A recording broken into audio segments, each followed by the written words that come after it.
નમસ્કાર દર્શક મિત્રો, ગુજરાત સત્યવાર્તા ન્યૂઝમાં તમારું હાર્દિક સ્વાગત છે। હું છું મંજરી શેરબાનુ। છોટાઉદેપુર જિલ્લા પંચાયતની સામાન્ય સભામાં વિપક્ષનો હોબાળો। ચેમ્બરની ચાવી મુદ્દે સત્તાધારી ભાજપ સામે આક્રમક રજૂઆત। છોટાઉદેપુર જિલ્લા પંચાયતની સામાન્ય સભા દરમિયાન વિપક્ષના નેતા રાજેશભાઈ લગામીએ ચેમ્બરની ચાવી ન મળવાના મુદ્દે સત્તાધારી પક્ષ અને તંત્ર સામે આક્રમક રજૂઆત કરી હતી। વિપક્ષના નેતાએ આક્ષેપ કર્યો કે છેલ્લા 10 દિવસથી જિલ્લા પંચાયત દ્વારા ફાળવવામાં આવેલી ચેમ્બરની ચાવી અધિકારીઓ પાસે ઉપલબ્ધ નથી, જેના કારણે તેઓ પોતાના હોદ્દાની કામગીરી કરી શકતા નથી। જિલ્લા પંચાયતમાં હાલમાં ભાજપનું શાસન છે। કુલ 32 બેઠકોમાંથી ભાજપના 19 સભ્યો ચૂંટાયેલા છે, જ્યારે આમ આદમી પાર્ટીના 13 સભ્યો વિપક્ષમાં છે। આમ આદમી પાર્ટીએ રાજેશભાઈ લગામીને સત્તાવાર રીતે વિપક્ષના નેતા તરીકે નિયુક્ત કર્યા છે।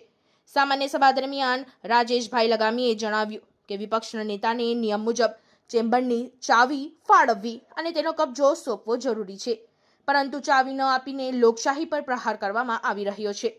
તેને ચેમ્બરનો તાત્કાલિક કબજો સોંપવાની માંગ સાથે સત્તાધારી પક્ષ સામે કડક વાંધો નોંધાવ્યો। આ મુદ્દે જિલ્લા પંચાયતના પ્રમુખને પ્રશ્ન પૂછતા તેમને સ્પષ્ટ જવાબ આપવાના બદલે ગોળ જવાબ આપ્યા હોવાના આક્ષેપો પણ વિપક્ષ દ્વારા કરવામાં આવ્યા।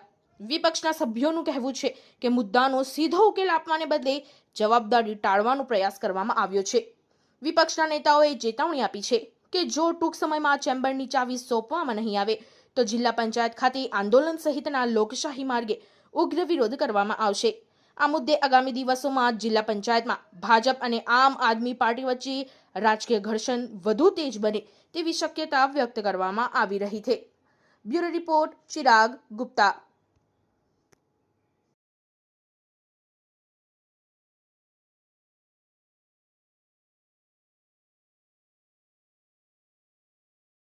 સાહેબ, આજે સામાન્ય સભાની મીટિંગ હતી અને શું ઠરાવ પસાર થયા અને કયા છોટાઉદેપુર જિલ્લા પંચાયતની સામાન્ય સભા આજરોજ જિલ્લા પંચાયતના સભાખંડમાં યોજવામાં આવી, જેમાં તમામ સદસ્યશ્રીઓ ઉપસ્થિત રહ્યા। આ સામાન્ય સભામાં 16મા નાણાં પંચનું જિલ્લા કક્ષાનું આયોજન કરવામાં આવ્યું। એ સિવાય વિવિધ સદરોમાં જરૂરિયાત પ્રમાણે હેતુફેર કરવામાં આવ્યા।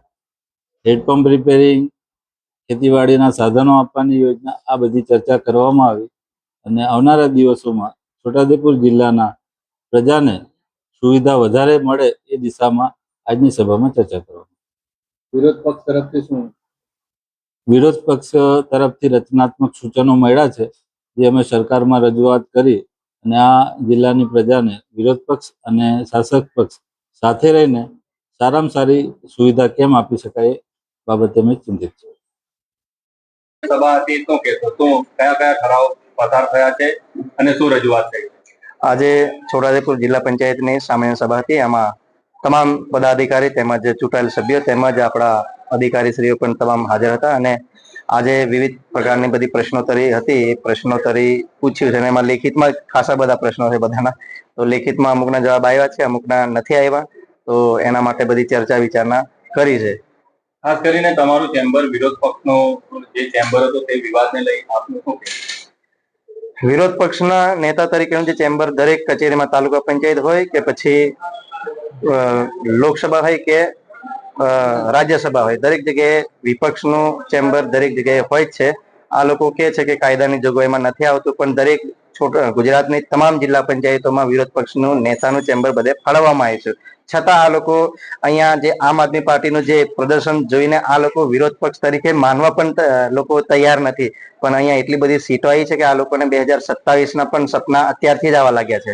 શું લાગે છે વિરોધ પક્ષનું ચેમ્બર નથી તો આપનો શું આગામી દિવસમાં જો વિરોધ પક્ષનું ચેમ્બર આ લોકો ના આપે તો અમે આવનારા દિવસમાં તમામ કાર્યકર્તા સાથે જિલ્લા પંચાયતનો પણ ઘેરાવો કરીશું અને જિલ્લા પંચાયતને પણ તાળા મારવાની ચીમકી અમે આપીએ છીએ।